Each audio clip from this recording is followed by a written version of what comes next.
사람의 삶에서는 늘 정상보다 이게 약해지거나, 몸으로 말하면 병들거나, 어떤 일정한 사회적 기준으로 말하면 기준에 미달되는 일이 있습니다. 그러니까 약해지고 망가지고 뭔가 부족한 점이 생기는 거죠. 근데 그거를 그대로 놔두면 더 망가집니다.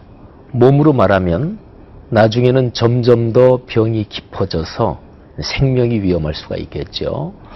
어떤 조직체나 사회적인 제도로 말하면 그게 점점 부패하고 또 망가져서 더 이상 작동이 전혀 불가능한 그 정도까지 망가질 수가 있죠.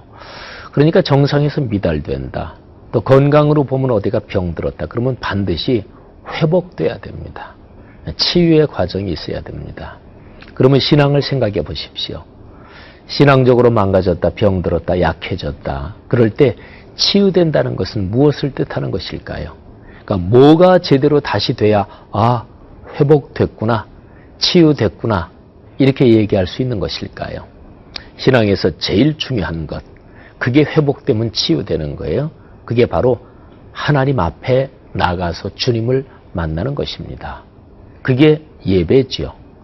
신약의 언어로 예배고 구약의 언어로 제사입니다. 이스라엘 백성들이 포로로 끌려갔다가 다시 고국 예루살렘으로 돌아옵니다. 그래서 제일 먼저 하는 게 예배입니다. 오늘 여러분과 제가 그를 같이 깊이 살펴볼 겁니다.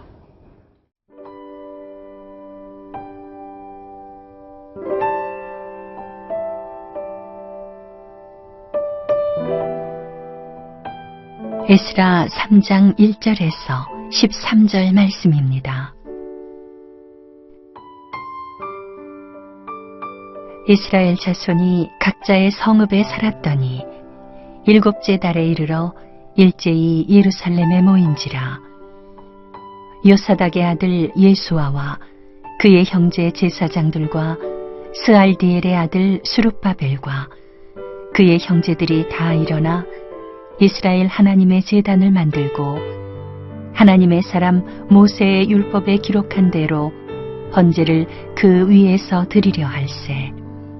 우리가 모든 나라 백성을 두려워하여 제단을 그 터에 세우고 그 위에서 아침 저녁으로 여호와께 번제를 드리며 기록된 규례대로 초막절을 지켜 번제를 매일 정수대로 날마다 드리고 그 후에는 항상 드리는 번제와 초하루와 여호와의 모든 거룩한 절기의 번제와 사람이 여호와께 기쁘게 드리는 예물을 드리되 일곱째 달 초하루부터 비로소 여호와께 번제를 드렸으나 그때에 여호와의 성전 지대는 미처 놓지 못한지라. 이에 석수와 목수에게 돈을 주고 또 시돈 사람과 두로 사람에게 먹을 것과 마실 것과 기름을 주고 바사왕 고레스의 명령대로 백향목을 레바논에서 요빠 해변까지 운송하게 하였더라. 예루살렘에 있는 하나님의 성전에 이른 지 2년 둘째 달에 스알디엘의 아들 수룹바벨과 요사닥의 아들 예수아와 다른 형제의 제사장들과 레위 사람들과 무릇 사로잡혔다가 예루살렘에 돌아온 자들이 공사를 시작하고 20세 이상의 레위 사람들을 세워 여호와의 성전 공사를 감독하게 하매 이에 예수아와 그의 아들들과 그의 형제들과 간미엘과 그의 아들들과 유다 자손과 헤나닷 자손과 그의 형제 레위 사람들이 일제히 일어나 하나님의 성전 일꾼들을 감독하니라.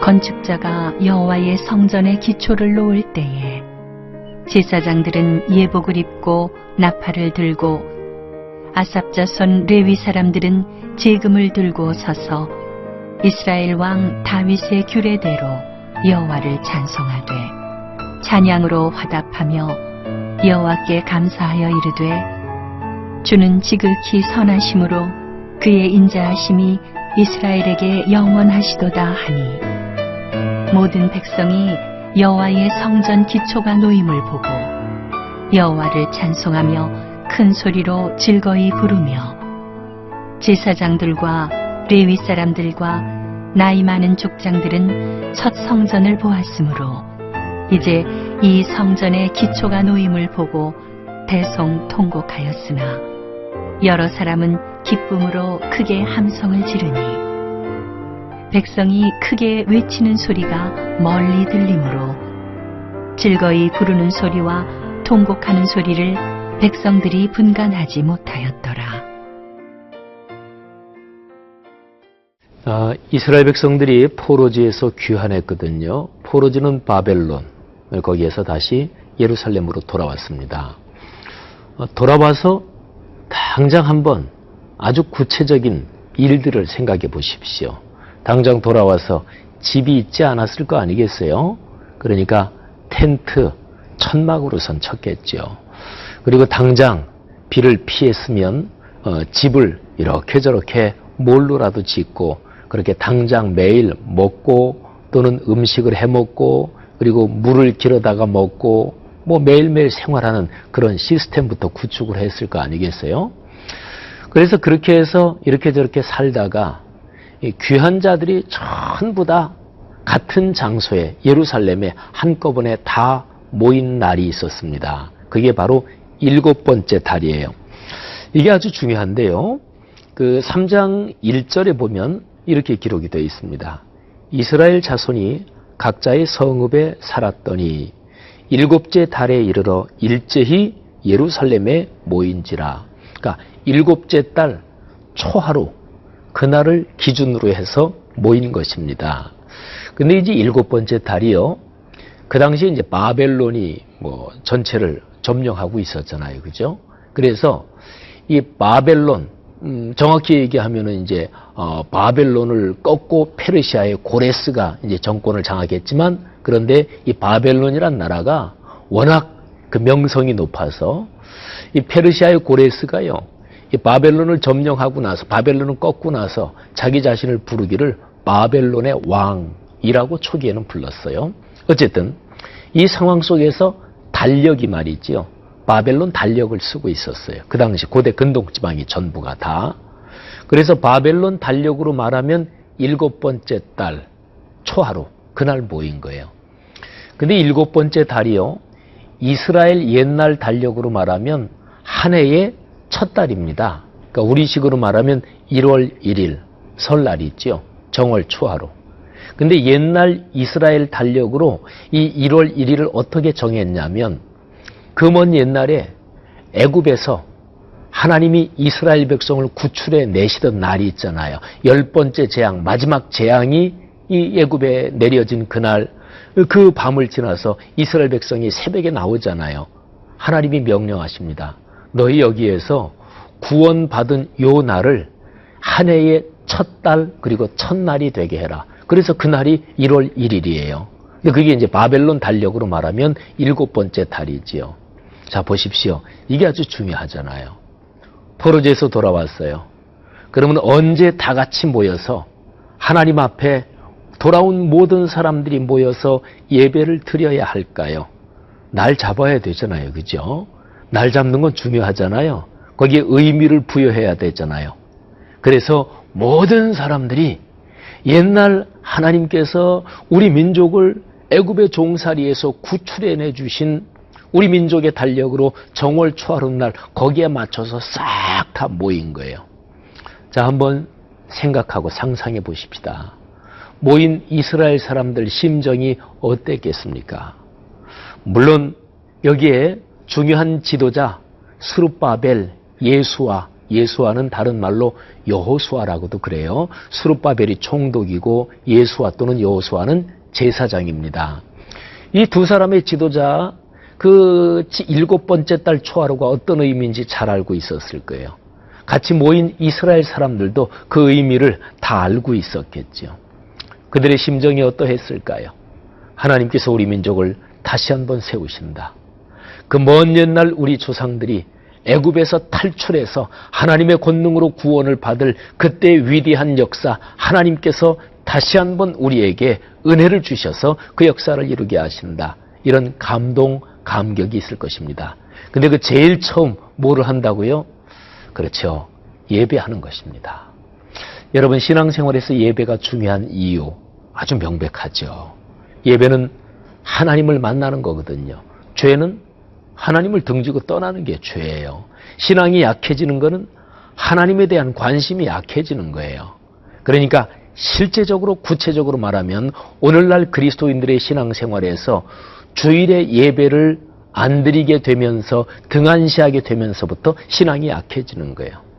여러분, 하나님 앞에 예배하는, 주일에 예배하고 여러 공예배 또는 말씀 묵상을 통해 하나님을 만나는 이 귀중한 자리를 다시 한번 마음에 새겼으면 좋겠어요.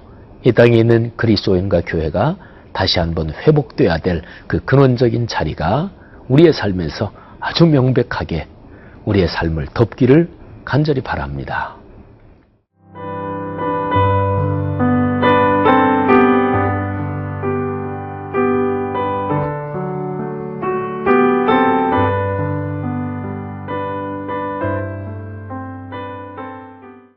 오늘 우리가 묵상하는 부분에는 커다랗게 두 가지 장면이 기록이 되어 있습니다. 이스라엘 백성이 7번째 달에 하나님 앞에 모여서 그래서 전체가 예배 드리는 장면입니다. 근데 7번째 달은 이제 모세 율법에 보면 그때 모이는 그 절기가 많아요. 우선 7번째 달 초하루, 그때가 이제 정월 초하루니까 설날이에요. 나팔을 크게 불고 하나님 앞에 백성이 다 모입니다. 그리고 7번째 달 10일, 7월 10, 이날은 대속죄일입니다. 이날이 얼마나 중요하냐면 이스라엘 민족에게서 안식일이 무지무지하게 중요하죠. 안식일 안 지키면 백성 중에서 끊어버려라, 이 정도로 중요해요. 근데 7월 10일, 그날은 안식일 중에 안식일, 이렇게까지 표현되어 있어요. 그래서 그날은 백성 전체의 죄를 하나님 앞에 다 고하고 한꺼번에 다 용서받는 날이에요. 대속죄일이지요. 그리고서 7월 15일부터 일주일 동안이 초막절입니다. 일주일 동안 매일 하나님 앞에 모여서 말씀을 듣고 그리고 초막절을 지키는 거예요. 그러니까 7번째 달은 사실은 한 달 내내 하나님 앞에 집중하는 거지요. 그러니까 1년을 그렇게 시작하는 거예요. 자, 그리고 나서 오늘 이제 본문에 두 번째 중요한 덩어리가 있습니다. 자, 제가 오늘 본문 3장 8절 말씀을 제가 한번 읽겠습니다. 잘 한번 귀 기울여 보십시오.